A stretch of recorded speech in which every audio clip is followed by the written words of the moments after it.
creative director, and I've been that as a continuum for over 30 years at this point, and really got my start in television, then moved to film. And so my activity has been branding and marketing in entertainment. And I did that for about 20 years. And then 10 years ago, I hung out my own shingle for branding and marketing and product development. And I left the PR world at that point. I had been with Weber Shandwick, which is a international PR firm, for 2 years. And so I got a lot of my Fortune 500 client work during that 2 years. And I felt I could kind of break out of Hollywood and tackle, major brands instead of just entertainment brands, and do that. So over the last 10 years, I've been working with many startups and helping them launch, and then on top of that, just doing marketing and for various companies and branding. So that all continues. And then 2 years ago, when ChatGPT launched, now 2.5 years ago, having been in the startup world and helping other founders develop products and try to find the right product market fit, and know that was really challenging, I decided not to try to create a product with AI at that time, because I said it's moving too fast, and I don't want to be too early and kind of get screwed by being early. So I decided to kind of sit back and watch what was going on and focus on evangelizing and education for the adoption of AI, because I felt that was going to be one of the biggest challenges in order for people to accept, which is great software, but because of the Hollywood narrative and T2 dystopia, the fear of AI was going to prevent it from being widely accepted. So here we are, 2.5 years later. It is a different narrative, and I've been preaching, so to speak, at universities and businesses and colleges and art schools and film schools, getting a vibe, certainly, of what the next generation is facing and what they're embracing. And then I started my podcast. I'm in my third season of Q sessions. Those are those clips that you see on LinkedIn where I've interviewed AI founders and AI leaders from all over the world, and get their point of view and have that discussion. I think having these conversations like you and I are having right now are really important for people to hear the challenges, the pros and cons, the ethics or no ethics, the governance or no governance, all that's going on that is either helping or preventing the kind of wide adoption of AI. That's me in a nutshell. Amazing. That was that's very impressive background, and I was very impressed when I looked at your LinkedIn profile as well. And I would really like to ask you a few questions, if you don't mind, and then I'll get into explaining a bit about, of course, what the podcast is. The podcast that I'm doing is called Beyond the Buzzwords. It's mainly, maybe I can give you an introduction, and then we can get into more detail in your industry and your experience. So Beyond the Buzzwords was inspired when I worked with a lot of industry leaders and facing many challenges that they are facing at the same time while working with them. So in a world where we are obsessed with the AI hype and building that next, flashy AI agent, or talking about those AI tools. So I felt like it's shifting the focus away from real problems and finding a solution to the real problems that each and every business or the particular industry is facing. So that's why I thought of introducing Beyond the Buzzwords as a podcast where at EasyAI, where we are cutting through that noise and having an honest conversation with leaders using AI to streamline operations, boost efficiency, and remove any bottlenecks that are holding businesses back.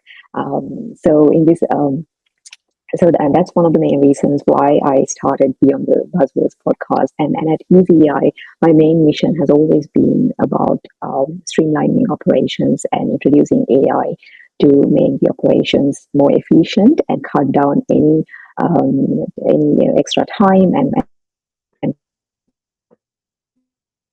costs associated with it. So they found that as a challenge, and with the AI hype and many articles and information out there about AI, it's giving that impression that we need to learn AI and the technology, and we all need to sort of get our hands on building. And I felt like this is really deviating us from identifying real problems and finding a solution fast. Because when we think about building it ourselves, we might feel like, okay, where do I have the time to do it, right? So this is delaying that process of finding a solution fast. And so that's one of the reasons I introduced and I started Beyond the Buzzwords podcast. And at EasyAI, my main mission has now been shifted towards helping AI and emerging technology founders building incredible tech. But there is always this challenge where they are putting on several hats and trying to do many things at once. And even though we have incredible tech, if it is not attracting the right prospects, partners, or investors, the technology may not survive, and it may hinder the adoption of this amazing technology and the ideas and the effort that we put into. So that has been my main mission as of recently. After working across several industries, I've finally focused to helping the adoption of the technologies, where when I'm helping these businesses, the technology founders, help them grow. So we have introduced this framework called EasyAI Growth Engine. So it's taking care of the entire growth process of AI and other technologies such as blockchain, Web3, and deep tech grow effortlessly, more likely, and taking the entire operation and growth, business development and marketing side off the hands of the technological team. So it helps them develop and really advance the technology while helping them take care of the other part, the growth and adoption. So yeah. AI has, when generative AI first came out, it presented this dilemma for creatives, and I've always been a creative, and the fear was, it would replace me. I didn't have that fear. I've always embraced new technologies, and so I treated it like it was just a new technology, a new toy to play with, and can it help solve or streamline any of my challenges in my workflows, or can I invent new workflows and new tech stacks to help me either do my existing business and projects, or finally be able to tackle certain things that I just didn't have the time to do before, or the knowledge, or I'd have to hire people to do something. And so it's, I looked at it as, well, it supercharged me and broke down all these barriers so that I could all of a sudden do 10 times the work in 10 new different outlets, a new platform, and which I would have never done before. So to me, that's liberating. And, I do it. I do it quietly, right, in my own practice. I don't broadcast that I'm an AI first company. I think that's a race to the bottom. I'm an AI forward company. I incorporate it. But, I'm still human centered. I'm still creative centered. And I'm glad I embraced it when I did, because it gives me a leg up. And again, I don't say I'm an AI filmmaker or anything like that. I just I'm creative, and I just happen to use AI in certain things. So that's my kind of humble approach, because there's a lot of hype out there. You talk about buzzwords, right? Yes, that's right. There's a lot of hype about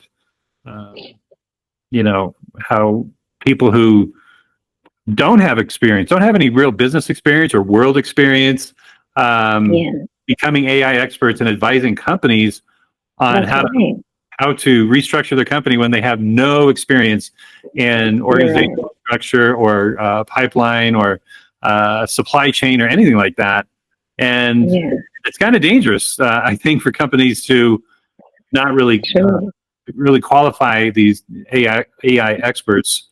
Like, I position myself as an AI consultant. It's a little softer because I just don't think anyone can be an AI expert at this point. That's true. Moving too fast, right? I think we are all it's developing every single day, and we are discovering new technologies and ways to do things better every single day. So, so my goal is to help people do what they like to do best, right? So, just like I like to do this the best, I want to give that freedom to others to do what they want to do best, and that time they can save in doing serving their customers or clients and helping them do what they like to do best while we take care of everything else. And yeah, like I think maybe like because it's new, because these technologies are evolving, and it has become it has hyped up a little bit. I would say a lot more than it should, and it has become these buzzwords, and people tend to shy away from it with that fear of being a replacement. I mean, after testing and trying out and providing these solutions for the longest time, what I discovered is most of the solutions that we provide is at least 60% is manual effort, and 40% is a combination of the technology, mostly because when we provide these solutions, we want it to resonate with the brand and with that human element side of things.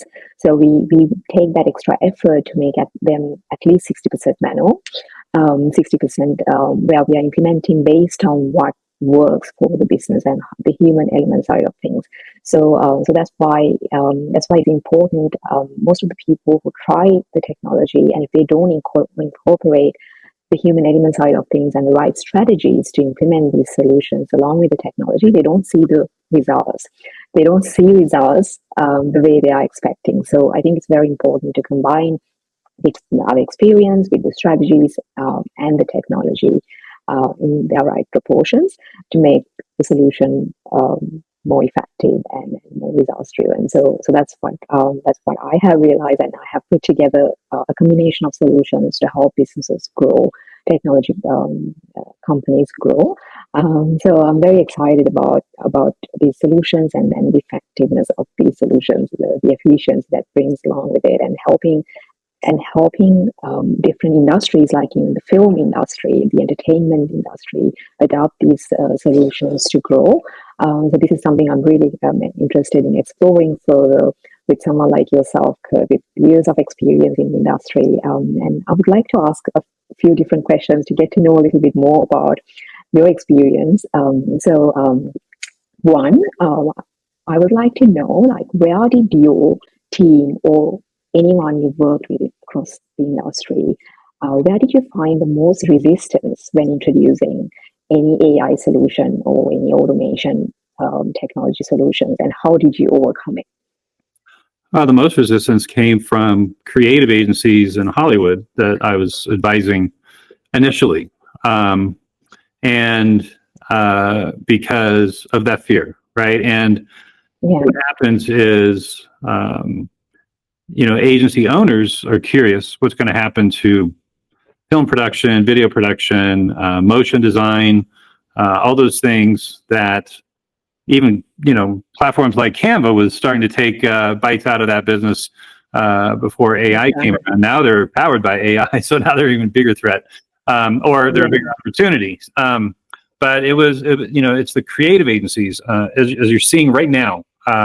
There's major disruption in the ad agency world. You have the holding companies, the WPPs of the world, shedding their PR firms and ad agencies. And the ad agencies are saying, hey, great, we're independent again.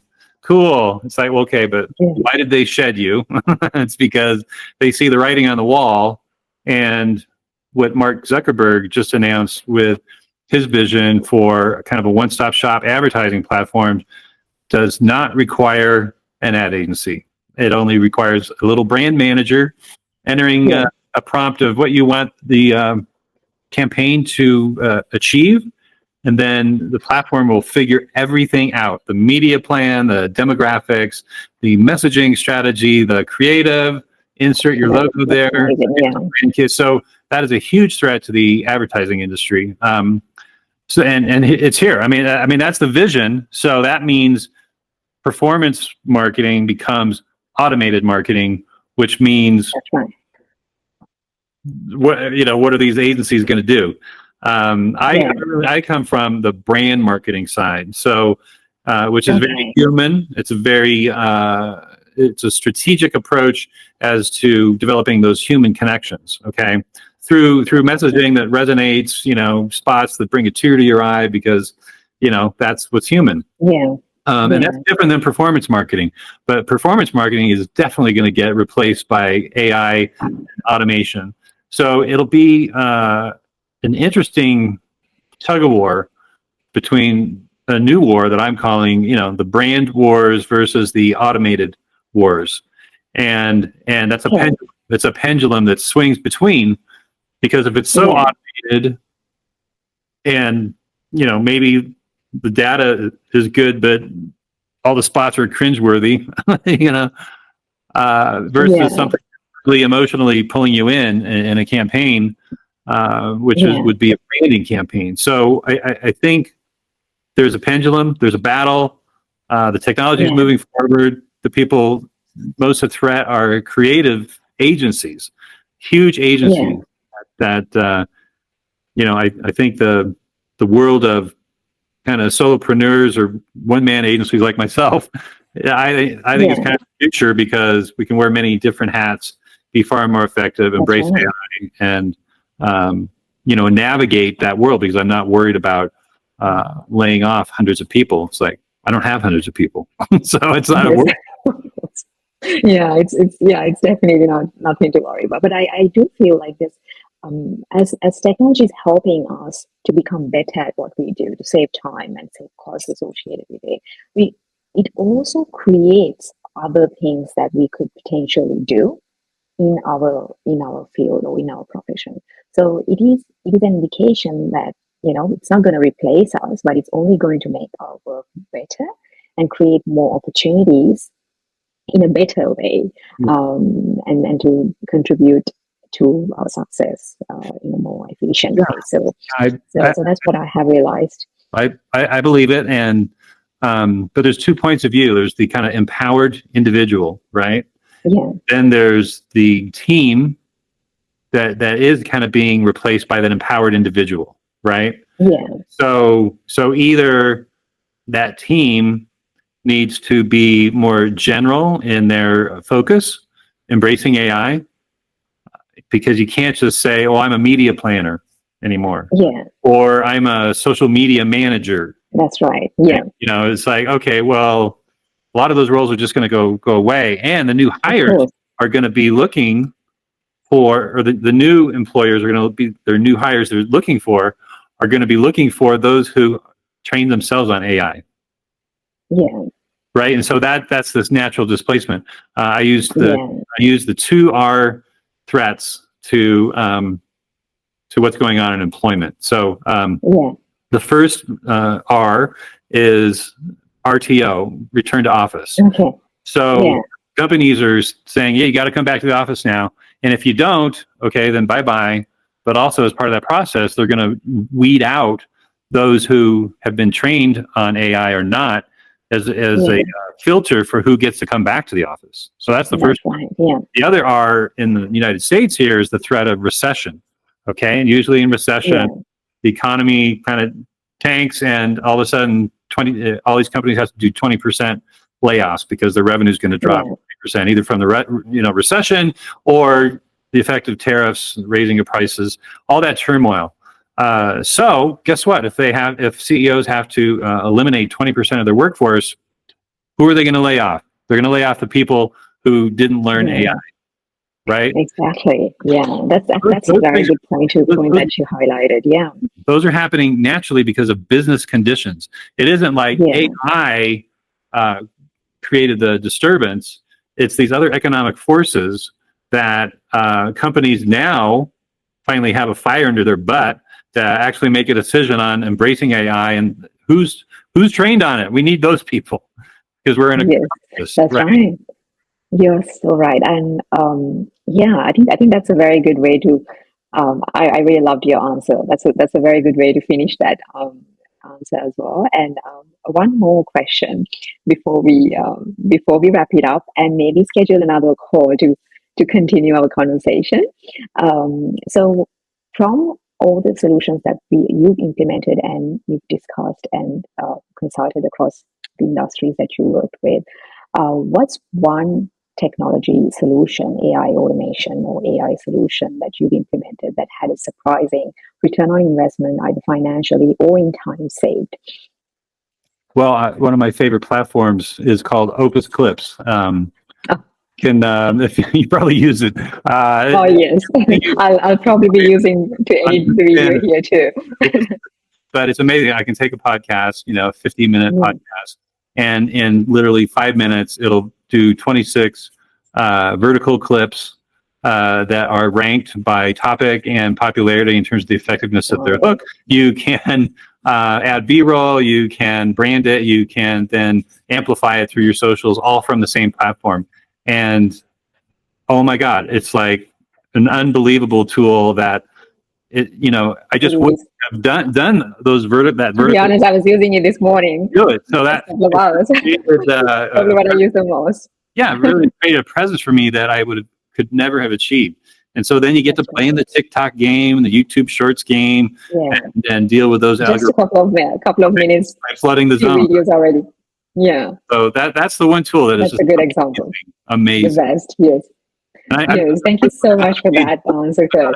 I'm not a paid spokesperson for them, but I I think we should be. We should be. I'll find a way to make that happen. I could be. Anyway, yeah, that's the one tool. Yeah. So yeah, I would really love to get to know. So, like you said, that you are AI consultant for the film industry, film and entertainment industry. Is that right? Mm-hmm.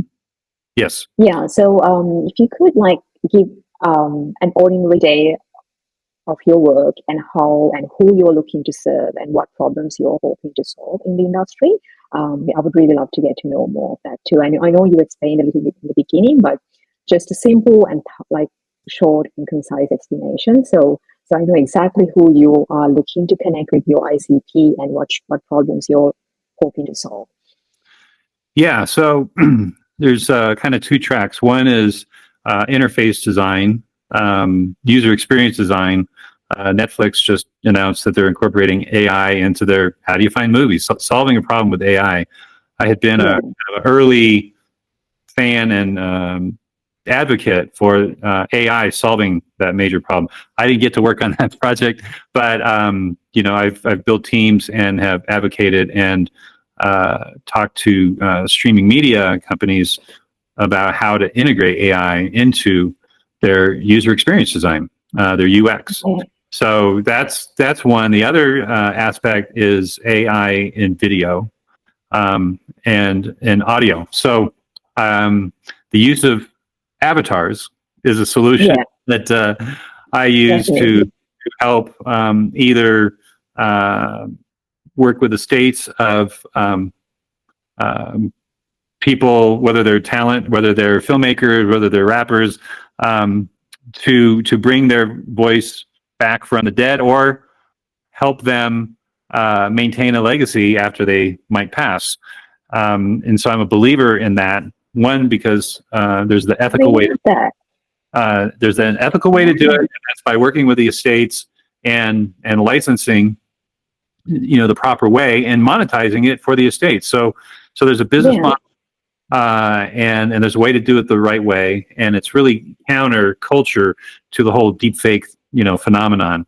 It's really using avatars and likenesses in a way that helps the estates of actors and singers in a way that it's the good business model to do, the right way to do it. So I'm always advocating for dispelling the kind of evil side of AI and the manipulative powers that it has, to how can we harness that power for good and do things the right way. So those are aspects, those are initiatives, and wow, that's very good. I mean, I think we've had a very good first conversation.